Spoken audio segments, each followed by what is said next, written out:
everybody. Well, most folks would think that that was a good applause and a good evening, but no, I want another one. Good evening, everybody. Good evening. All right.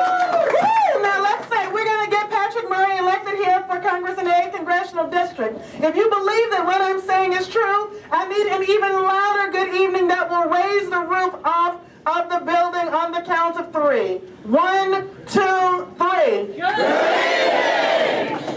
In 2008, and this is going to be a bad opening, but we're going to turn it around real quick. In 2008, Barack Obama said, yes, we can. Unfortunately, in 2008, indeed he did. Now, some years ago, there was a woman by the name of Margaret Mead, and she said, never underestimate the power of a few concerned citizens to change the world. Indeed, it is the only thing that ever has.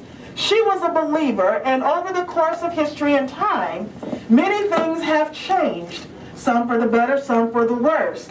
Now, if you believe that come November of 2010, we can start to do some work to erase a $13 trillion national debt by getting Patrick Murray elected to Congress, I want you to tell me, yes, we will. 1, 2, 3. Yes, we will. Are you sure? Yes, will you do your part? Yes, we will you go out and campaign, putting out yard signs?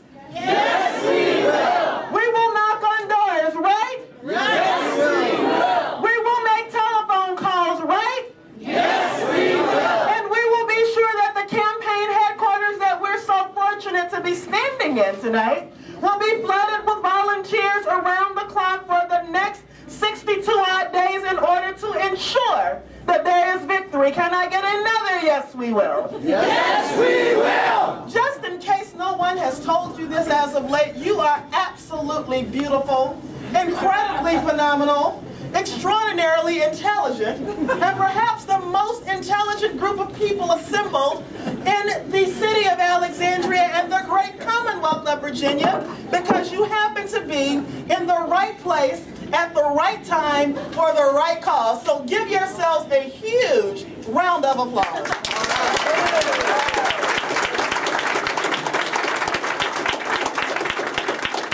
Every now and again, can everybody, if you cannot hear me, say, I can't hear you. I can't hear you. All right, that means I have to take the microphone back, fine. Now, back on May, I think, 5th of 2009, there was an election for city council some odd 6 or 7 months after the November 2008 presidential election. Something extraordinarily unusual happened on May 5, and I must tell you, it's not due to any great work of my own or Frank Fannin's, but somehow, strangely enough, following along the principles of Margaret Mead and her saying, never underestimate the power of a few concerned citizens to change the world. Indeed, it is the only thing that ever has.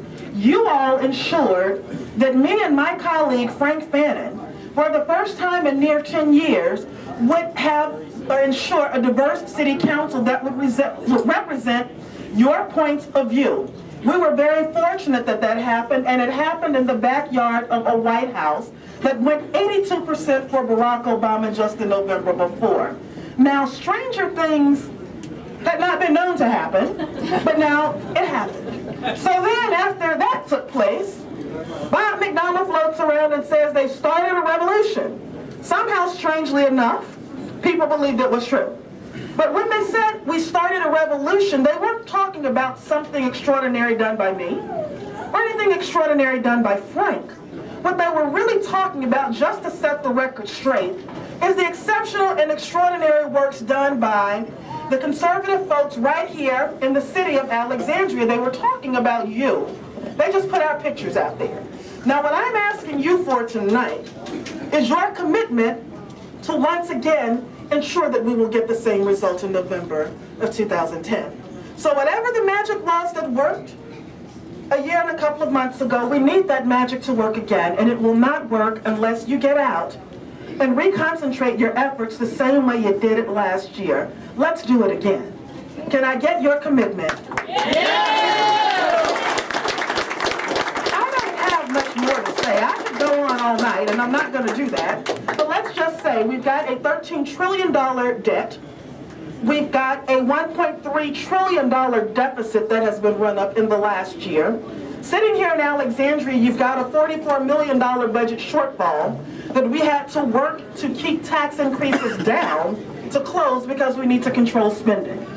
Now, we need to get this message out that we're trying to communicate at the local level, at the state level. Also, we need someone to partner with us on the federal level to do it.